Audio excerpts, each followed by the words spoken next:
የአንድ ስምምነት ሁለት ገጽታዎች።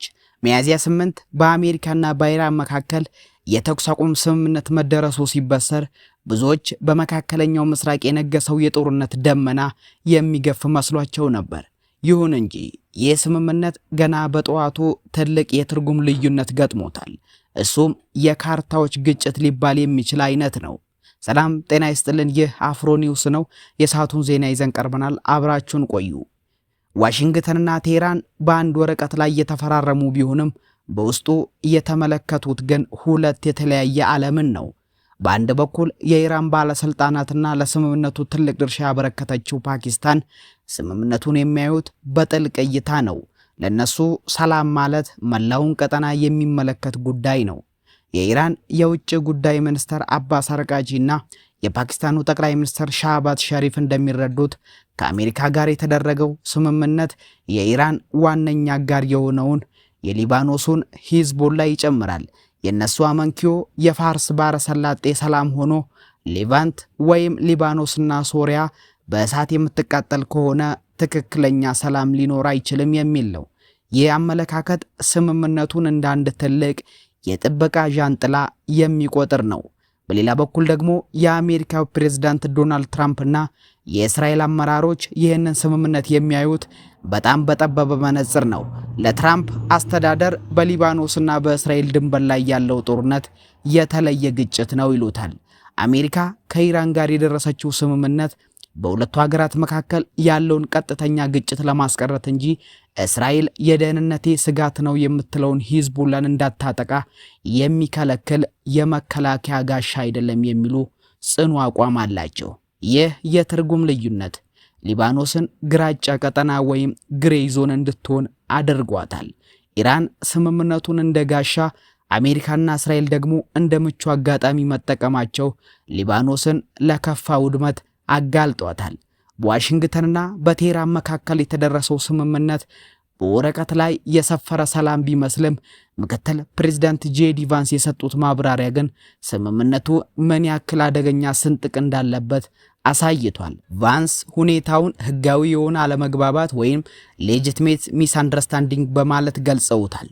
ያገላለጽ በዲፕሎማሲው ዓለም ውስጥ በጣም አስደንጋጭ ነው።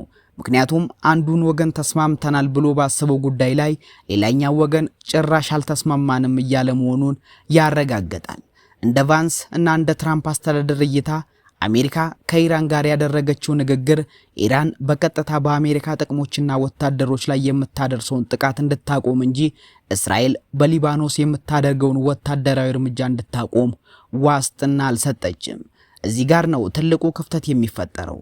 ኢራን በፓኪስታን በኩል የቀረበላትን ግብዣ ተቀብላ ስትፈርም ሂዝቦላን ጨምሮ መላው የመቋቋም መስመር ወይም ደግሞ አክሲስ ኦፍ ሬዚስታንስ ከጥቃት ይቀላቀላል የሚል እምነት ነበራት።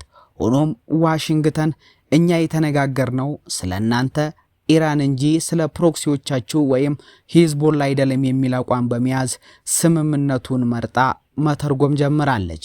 ይህ የቫንስ ዶክትሪን የሚያሳየው አሜሪካ ሆን ብላ ዲፕሎማሲያዊ ክፍተት መፍጠሯን ነው።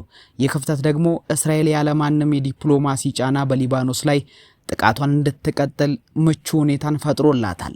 ቫንስ እስራኤላውያን ድርድሩ እንዲሳካ ራሳቸውን እየተቆጣጠሩ ነው ቢሉም በተግባር ግን የታየው ሌላ ነው። ኢራን ሰላም አግኝተናል ብላ ዘና ባለችበት ቅጽበት አሜሪካና እስራኤል ስምምነቱን እንደ ስልታዊ ማታለያ በመጠቀም በሊባኖስ ላይ የሚፈጸመውን እርምጃ አጠናክረው እንዲቀጥል በር ከፍቷል። ዓለም ሚያዝያ 8 የተኩስ አቁም እንደ ትልቅ ድል እያከበረች ባለችበት ቅጽበት የእስራኤል መከላከያ ኃይል ወይም ደግሞ አይዲኤፍ በሊባኖስ ላይ እስካሁን ከታዩት ሁሉ እጅግ ስልታዊና አደገኛ የተባለውን ጥቃት ፈጽሟል። ይህ እርምጃ የተኩስ አቁሙ ለሊባኖስ እንደማይሰራ በተግባር የታየበት ወቅት ነው። በዚህ ጥቃት ውስጥ ትልቁ ክስተት የአሊፍ ዩሱፍ ሀርሺ መገደል ነው። ሀርሺ የሂዝቦላ አዲሱ መሪ ናይም ቃሲም ወንድም ልጅ ብቻ ሳይሆን የግል ጸሐፊያቸውና በድርጅቱ የውስጥ ሚስጥር ያለው ነው። የሱ በቤሩት መገደል እስራኤል አንድ ግልጽ መልእክት ለማስተላለፍ የፈለገችበት ነው። ከቴህራን ጋር የተደረሰው ስምምነት የሂዝቦላን አመራሮች ከሞት አይታደጋቸውም። እስራኤል ይህን ግድያ የፈጸመችው ዓለም አቀፍ ዲፕሎማቶች ስለ ሰላም በየመድረኩ በሚናገሩበት ሰዓት መሆኑ ጥቃቱን ወታደራዊ ብቻ ሳይሆን ዲፕሎማሲያዊ ውርደትም ያደርገዋል። ይህ ሁኔታ በሊባኖስ ሕዝብ ላይ ያሳደረው ተጽዕኖ እጅግ ዘግናኝ ነው።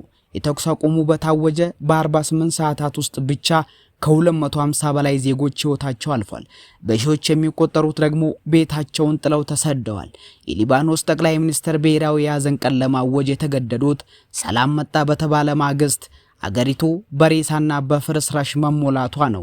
ለሊባኖስ ሕዝብ የተኩስ አቁም ስምምነት ዝምታን ሳይሆን ይበልጥ ያነጣጠረና የከፋ ጥቃትን ይዞ የመጣ ነው። ሂዝቦላ ለዚህ ጥቃት የሰጠው ምላሽ በሰሜን እስራኤል ላይ የሮኬት ዝናብ ማዝነብ ነበር።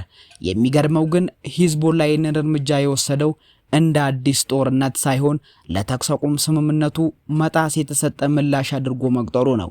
እዚህ ጋር ትልቅ ፓራዶክስ ወይም ደግሞ ግራ የማያጋባ እውነት የሚታየው ሂዝቦላ እስራኤልና አሜሪካ አያገባውም የሚሉትን ስምምነት ለመከላከል ሲል ጥቃት ይሰነዝራል። ይህ የሚያሳየው ሊባኖስ በሁለት ተቃራኒ ሁኔታዎች መሃል መውደቋን ነው። አንዱ ወገን ስምምነቱን እንደ መከላከያ ጋሻ ሲያየው፣ ሌላኛው ደግሞ እንደ ምቹ የማጥቂያ ጊዜ ተጠቅመውበታል። በአሁኑ ወቅት የኢራን የውጭ ጉዳይ ሚኒስትር አባስ አርቃጂ ለዋሽንግተን የላኩት መልእክት እጅግ ግልጽና ቆራጥ ነው። አሜሪካ ሁለቱንም ማግኘት አትችልም። ወይ ስምምነቱን አክብራ እስራኤልን ታስቆማለች፣ አሊያም ስምምነቱ ፈርሶ ወደ ቀድሞ የለየለት ጦርነት ትመለሳለች የሚል ነበር። ኢራን በአሁኑ ወቅት ከፍተኛ ዲፕሎማሲያዊ ጫና ውስጥ ነው ያለችው። በአንድ በኩል ከታላላቅ ሀያላን ጋር የደረሰችው የተኩስ አቁም ስምምነት የኢኮኖሚና የፖለቲካ ትንፋሽ ይሰጣታል። በሌላ በኩል ደግሞ የቅርብ አጓሯ የሆነው ሂዝቦላ በስምምነቱ ስም መገንጠሉና መሪዎቹ መገደላቸው የኢራንን ቀጠናዊ ተሰሚነት ወይም ደግሞ ኢንፍሉዌንስ አደጋ ላይ ጥሎታል። ቴሄራን እስራኤል በሊባኖስ የምታደርገውን ጥቃት የምትቀጥል ከሆነ ስምምነቱ ዋጋ የለውም ማለቷ በቀጣይ ቀናት ወደ ቀጥተኛ ወታደራዊ እርምጃ ወይም የባህር መስመሮች ወደ መዝጋት ልትመለስ እንደምትችል ትልቅ ፍንጭ ነው። ይህ ሁኔታ የአሜሪካን መንግስት በተለይም በትራምፕና በባይደን የሽግግር ወቅት ያለውን አመራሮች አጣብቂኝ ውስጥ ከቶታል። እስራኤልን ገታ ካደረጉ ሂዝቦላ እንዲያገግምና እንዲታጠቅ እድል ይሰጣሉ። እስራኤል እንዲቀጥል ከፈቀዱ ደግሞ ከኢራን ጋር የገቡት ስምምነት ፈርሶ ወደ ከፋ ቀጠናዊ ጦርነት ይገባሉ። በዚህ ምክንያት ሊባኖስ የሰላም ስምምነቱ መቃብር ወይም መቀጠያ የምትሆንበት ወሳኝ ታሪክ ምዕራፍ ላይ ትገኛለች። የኤፕሪል 8ቱ የአሜሪካ ኢራን ስምምነት በወረቀት ላይ ሰላም ቢባልም በተግባር ግን በሊባኖስ ደም እየፈሰሰበት ያለ ግርዶሽ ሆኗል። የግራጫ ቀጠናው እጣ ፋንታ ሳይወሰን በመካከለኛው ምስራቅ እውነተኛ ሰላም መጣ ማለት ዘበት ነው። ዓለም ትንፋሹን አፍኖ እየጠበቀ ያለው አንድ ጥያቄ ነው። እሱም ዲፕሎማሲው ግራጫ ቀጠናው ያጠረዋል ወይስ የሊባኖስ እሳት መላውን ስምምነት ይበለዋል የሚለው ነው። ይህ በሊባኖስና በመካከለኛው ምስራቅ እየተከሰተ ያለው ፈጣን ለውጥ በዓለም የነዳጅ ዋጋ፣ በኢኮኖሚና በዓለም አቀፍ ደህንነት ላይ ቀጥተኛ ተጽዕኖ አለው። እናንተስ ምን ታስባላችሁ? ይህ የተኩስ አቁም ስምምነት ለዘላቂ ሰላም መንገድ ይከፍታል ወይስ ለከፋ ጦርነት የተዘጋጀ ወጥመድ ነው? ሐሳባችሁን በኮሜንት መስጫ ላይ አጋሩን። ወቅታዊና ያልተሰሙ የጂኦፖለቲካ ትንታኔዎች እንዲደርሳችሁ ቻናላችንን ሰብስክራይብ በማድረግ ቤተሰብ ይሁኑ። መረጃው ለሌሎች እንዲደርሱ ቪዲዮ ላይክ እና ሼር ማድረጋችሁን እንዳትረሱ። ስለተከታተላችሁን እናመሰግናለን። መልካም ጊዜ